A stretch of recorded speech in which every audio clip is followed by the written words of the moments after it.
नमस्कार, मैं हूं अंकुर और आप देख रहे हैं सत्यहिंदी.com। आइए एक नजर डालते हैं अब तक की सुर्खियों पर।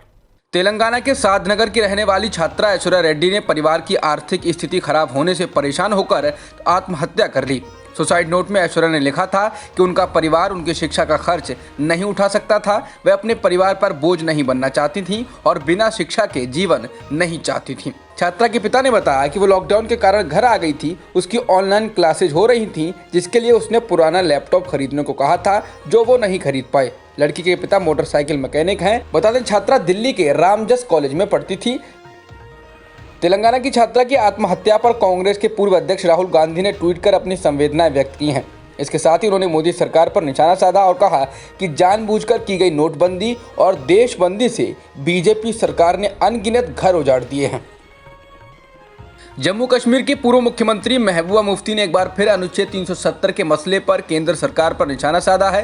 महबूबा मुफ्ती ने कहा कि आज घाटी में युवाओं के पास नौकरी नहीं है, इसलिए उनके सामने हथियार उठाने के अलावा कोई विकल्प नहीं बचा है। आज आतंकी कैंप में भर्तियां बढ़ने लगी हैं। पीडीपी नेता ने आरोप लगाया कि बीजेपी जम्मू कश्मीर की जमीन को बेचना चाहती है। आज बाहर से आकर लोग यहाँ नौकरी कर रहे हैं, लेकिन हमारे बच्चों को नौकरी नहीं मिल रही है। एक इंटीरियर डिजाइनर को आत्महत्या के लिए उकसाने के मामले में गिरफ्तार रिपब्लिक टीवी के editor in chief Arnab Goswami को रविवार को अलीबाग के एक कोविड-19 क्वारंटीन सेंटर से महाराष्ट्र के रायगढ़ जिले की तलोजा जेल शिफ्ट कर दिया गया। न्यायिक हिरासत में भेजे जाने के बाद अर्नब को इस क्वारंटीन सेंटर में लाया गया था। इस बीच सोमवार को ही बॉम्बे हाई कोर्ट अर्नब और 2 अन्य की अंतरिम जमानत याचिका पर अपना फैसला सुनाएगा। शनिवार देर रात हाई कोर्ट की वेबसाइट पर जारी किए गए एक नोटिस के मुताबिक बेंच 9 नवंबर दोपहर 3 बजे फैसला सुनाने बैठेगी। अर्नब गोस्वामी से मिलने भारतीय जनता पार्टी के विधायक राम कदम तलोजा जेल जाएंगे। बीजेपी विधायक का कहना है कि वे अर्नब से मिलने जाएंगे, हिम्मत है तो उन्हें ऐसा करने से रोक कर दिखाइए। पश्चिम बंगाल बीजेपी के प्रमुख दिलीप घोष ने मुख्यमंत्री ममता बनर्जी के समर्थकों को एक विवादास्पद चेतावनी जारी करते हुए कहा, दीदी के भाई जो परेशानी पैदा कर रहे हैं उन्हें अगले 6 महीनों में अपनी आदतें बदल लेनी चाहिए, अन्यथा आपके हाथ, पैर, पसली और सिर टूट जाएगा। आपको अस्पताल की यात्रा करनी होगी और यदि आप इससे अधिक करते हैं तो आपको शमशान जाना पड़ेगा। मध्य प्रदेश विधानसभा उपचुनाव में लोकतंत्र बचाओ यात्रा निकालने वाले नामदेव दास त्यागी उर्फ कंप्यूटर बाबा रविवार को भारी मुश्किलों में फंस गए। इंदौर जिला प्रशासन ने एयरपोर्ट रोड स्थित उनके अवैध आश्रम और दूसरे अतिक्रमणों को तोड़ दिया। इतना ही नहीं, विरोध जताने पर बाबा को गिरफ्तार कर जेल भी भेज दिया गया। कंप्यूटर बाबा मध्य प्रदेश के चर्चित बाबाओं में शुमार हैं। साल 2018 के चुनाव में उन्होंने कांग्रेस का झंडा उठाया था।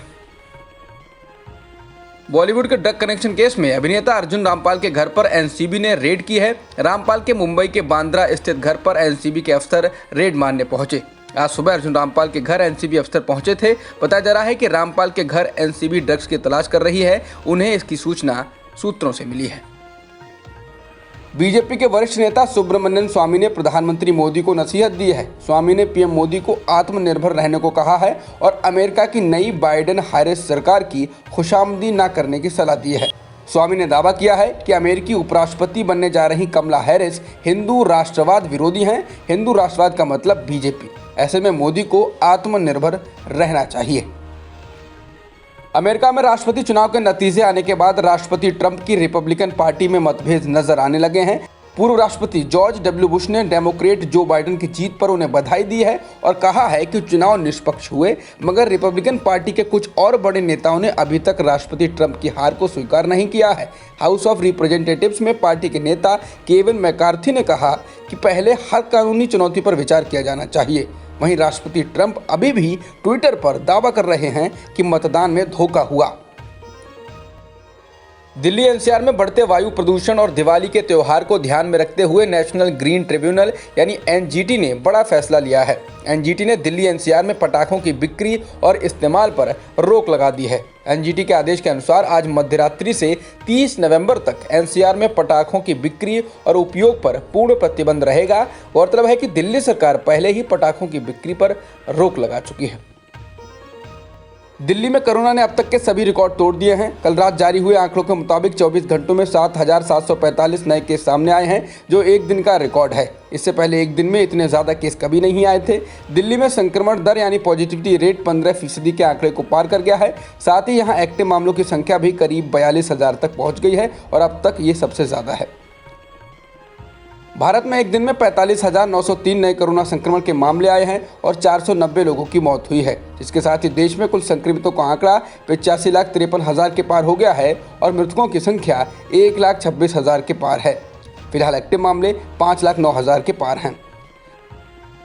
जॉन्स हॉपकिंस यूनिवर्सिटी के मुताबिक दुनिया में कोरोना संक्रमितों का आंकड़ा 5 करोड़ 3 लाख के पार हो गया है और मृतकों की संख्या 12,56,000 के पार हो चुकी है। फिलहाल 3 करोड़ 57 लाख लोग ठीक भी हो चुके हैं।